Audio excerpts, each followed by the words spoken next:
Hello, everyone, and welcome to the Don't Risk It podcast presented by VFIS Client Risk Solutions. This program focuses on the exposures our clients frequently encounter and discusses some potential solutions to help reduce these exposures. I'm your host, Chris Rogers with VFIS Client Risk Solutions, and today we're talking with Michael McCabe from McCabe Ambulance in Bayonne, New Jersey, and he's also the host of EMS World's podcast.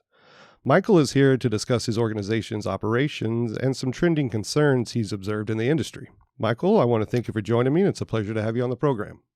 Chris, thanks so much for having me. Yes, sir. So to start off, can you tell us a little bit about McCabe Ambulance and how it all began? Sure. Well, here at McCabe Ambulance, we are in our 50th year of service. We're celebrating that this year. Started in 1973 by my father, who recently passed away in June. His vision was to provide ambulance service, as it was back then, to the community here in Bayonne. And it started literally with one ambulance in the driveway across the street of my home with my mother answering phones. And he would go out at all hours of the night to answer these calls. And he really got his, impetus for this through watching the show Emergency, which came out. He had no idea about anything in medicine, never studied for that or anything else, but thought it was the coolest show in the world, and he wanted to do that. Life imitating art. Exactly. So, what happened was there really was no means of EMS back then. It was kind of hodgepodge. The funeral home was providing it, the hospital was providing it, the police department was providing it for a while, and he said, you know what, I'm going to try to do this.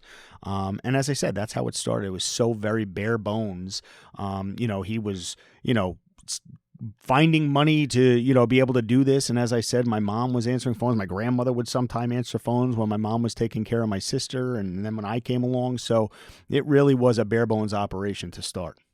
Truly a family organization, which is, I can see why you have the name in the name of the organization, because it was a family-run deal. For sure, yeah. And again, McCabe on the side of the ambulance has always been something that we are very passionate about, because there's not many ambulance companies or EMS agencies that have that personalized name on the side, where if you got a problem, you know where to find the person. Right. You're in the phone book. Well, when they had phone right, books. back then they did.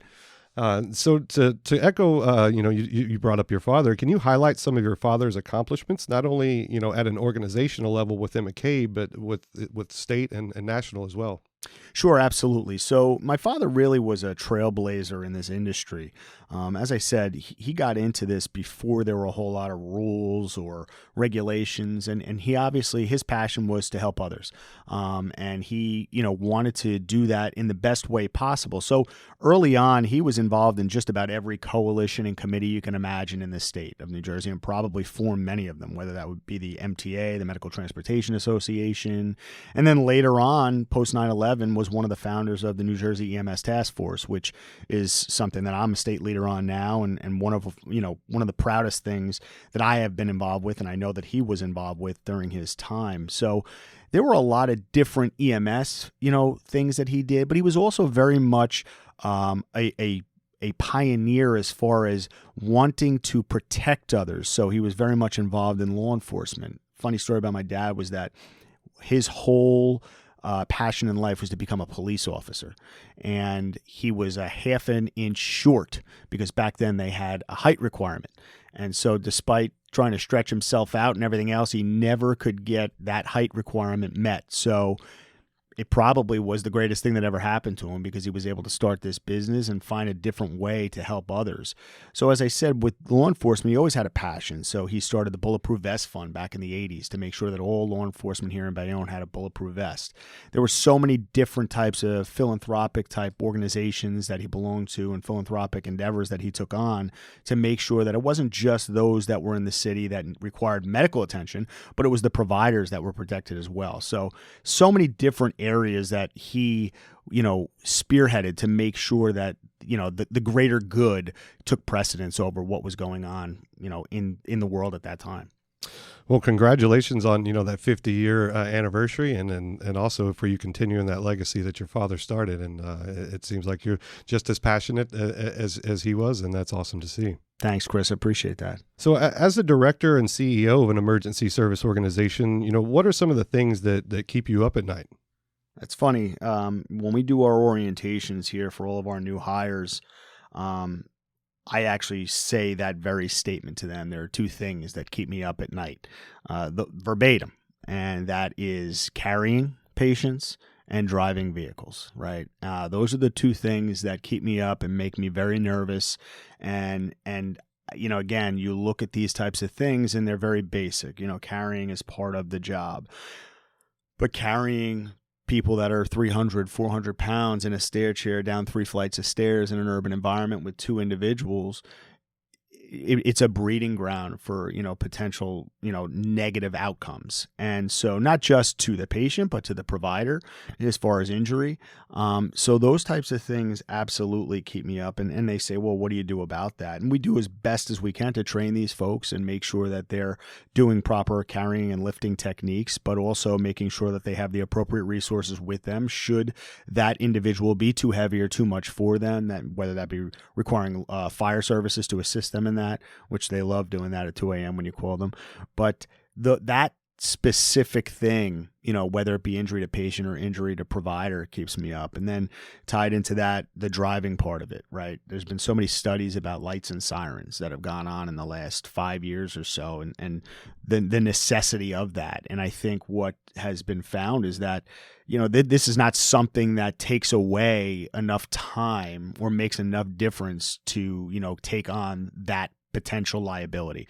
And we agree with that here as a company. We've implemented change as far as our response protocols and things like that. But we've also had some accidents. And whether that was our fault or others' faults, driving emergency vehicles is a very, very dangerous proposition. And if it's taken too lightly, it can be catastrophic. And we're seeing that all over. Every day there's a new accident that comes over the pipeline, whether it be an ambulance, fire, or police vehicle. But, I think that unless you're trained appropriately in emergency vehicle operations, you do have a tendency to take that lightly and say, oh, you know what, I have lights and sirens, I don't have the right of way anywhere. It's just not the case.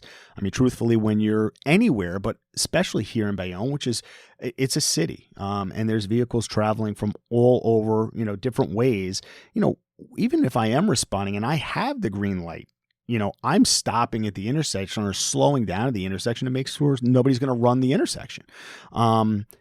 It's something that is so dangerous, something that we are exposing ourselves to every single day, that it does, sit with me and make me nervous, because I'm scared of that time where I'm going to get that call that we had a major wreck, where, there's a loss of life or a horrible outcome, one that we've been able to avoid thus far, but it certainly weighs on me.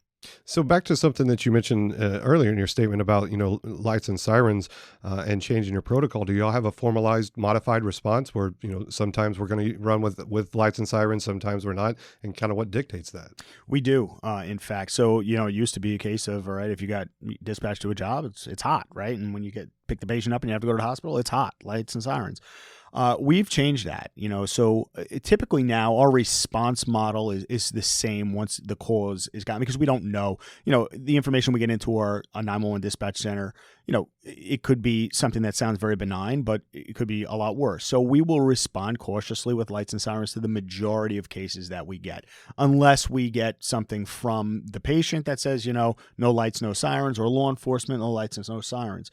The big change is when we're transporting to the hospital. That always used to be a case of, okay, regardless of what the nature of that patient's injury or illness was, put them in the back of the truck and respond to the hospital. That has since changed. I would say that the majority of cases that we are transporting now to the hospital are in a cold response, so no lights, no sirens. The only time that we will do that is if it is a priority 1 patient, meaning that it's an acute shortness of breath, chest pain, unconscious, unresponsive, without advanced life support services. So those that are listening, New Jersey is a 2-tiered system, a BLS and an ALS system. If we don't have ALS capabilities with us and it's an ALS patient, we'll respond to the hospital with that patient. If it's a BLS patient, meaning no immediate life threat, or if it's an ALS patient with ALS on board caring for that patient, we'll respond cold with no lights and no sirens.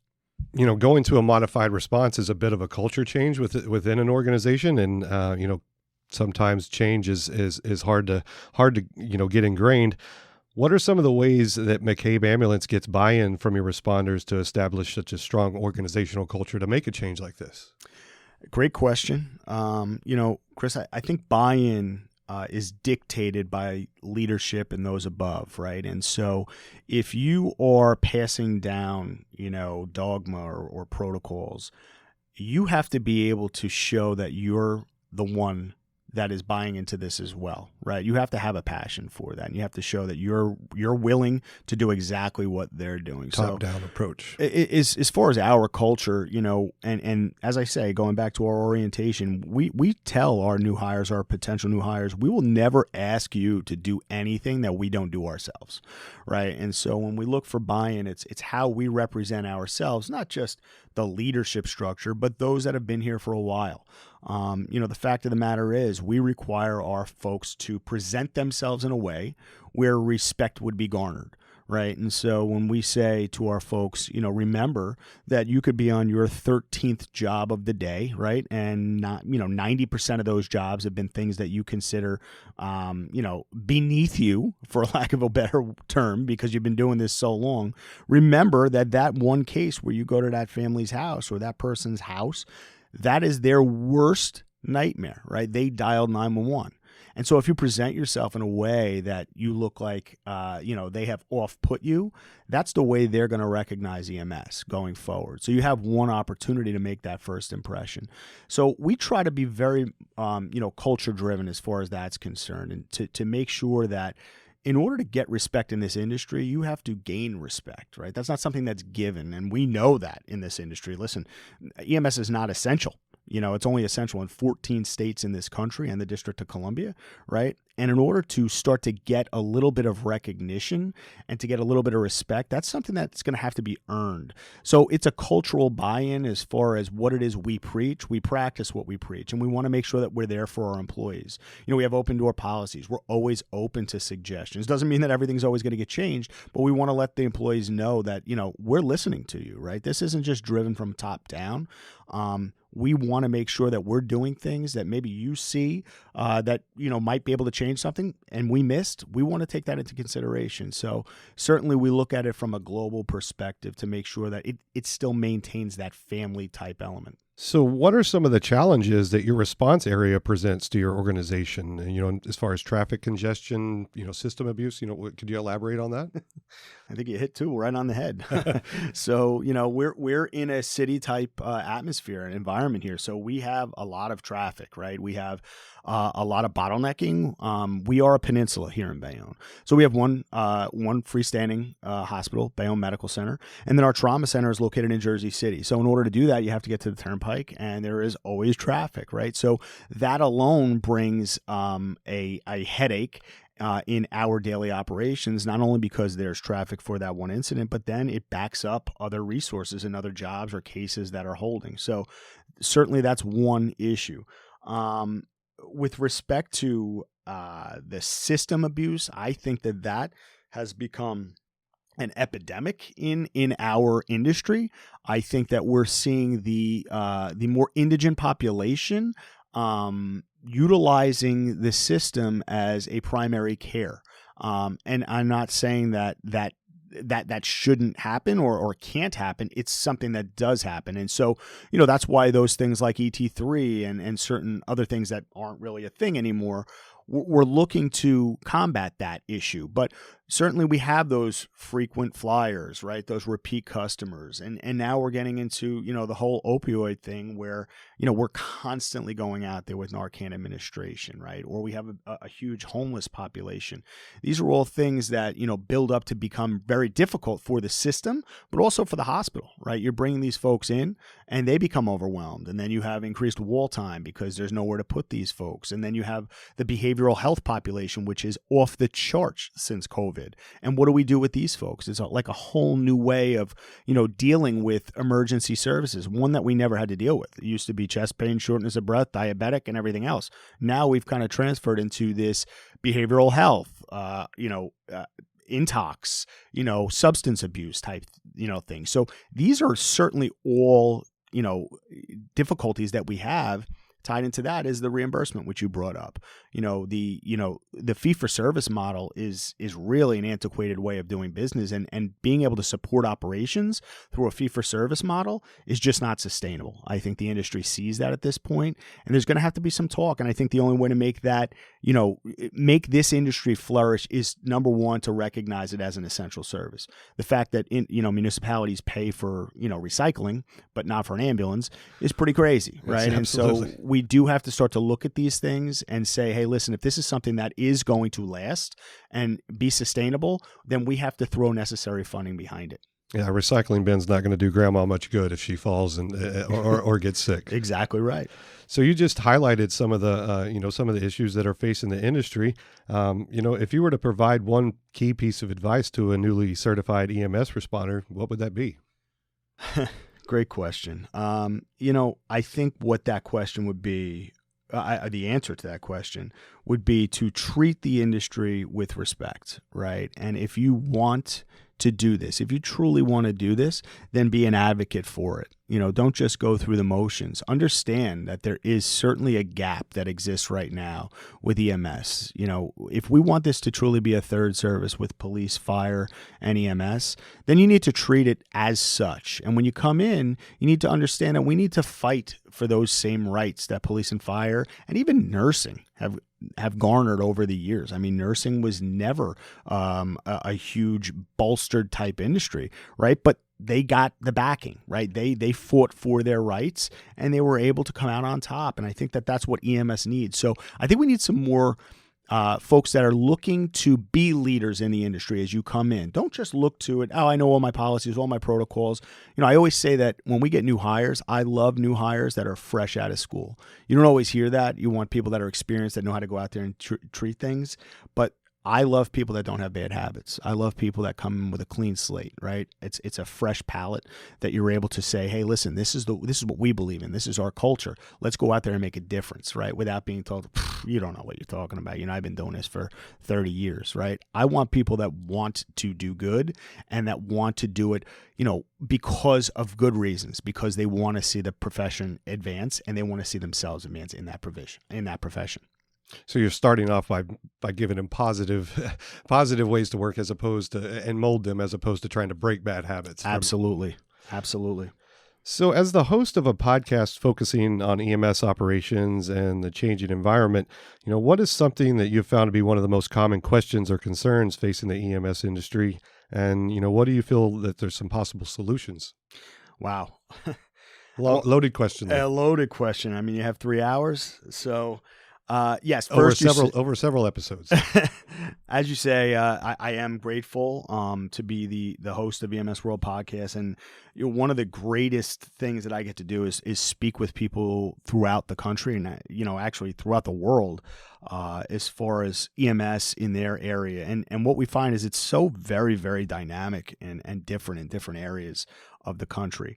But one thing that I could tell you that is pretty steady across the board with EMS is the fact that people are constantly looking to make it better, right? And whether you're in New Jersey or Florida or California or the Midwest, there's some really great people that have really great ideas. It's just dependent upon which area you're in, how quickly those ideas are going to be put into practice. So with respect to some of the concerns or the questions facing EMS is, where do we go as an industry, right? Is this going to be a fire EMS industry, or is this going to be a third service? I don't know. I mean, again, as I say, I've learned so much talking to other people from different areas, and I'm like, wow, that sounds great. And they speak to me and they say, oh, well, that sounds pretty cool what you're doing there as well. So I think it's a way of trying to find a way where we are a standardized service, right? Where we don't have to say, oh, okay, well, look what they're doing in Texas, right? That would be awesome if we can do that here. I think that we provide medicine. We provide pre-hospital medicine to folks. I don't think that we should be hamstrung because we live in New Jersey and these folks live in Texas, so they're getting quote unquote better care because they're able to provide that service. I think we need to look at a standardized approach and look how we can implement that where, it's not dangerous by any stretch, but it's effective in a way that we do our business moving forward. Well, Michael, it was a pleasure chatting with you, and I want to thank you for inviting us to your wonderful office in this nice studio. It's great sound quality, so my audio ears are super happy. You can use it whenever you want, Chris. Don't worry about that. Very much appreciated.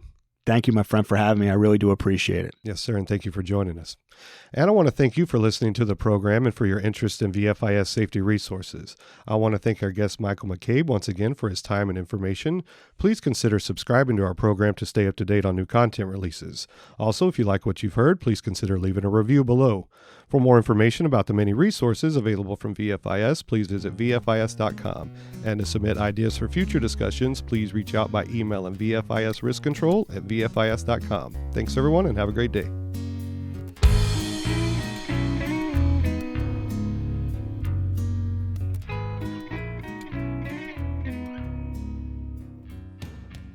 The views, information, or opinions expressed during this program are solely those of the individuals involved and do not necessarily represent those of Gladfelter Insurance Group, VFIS, and its employees.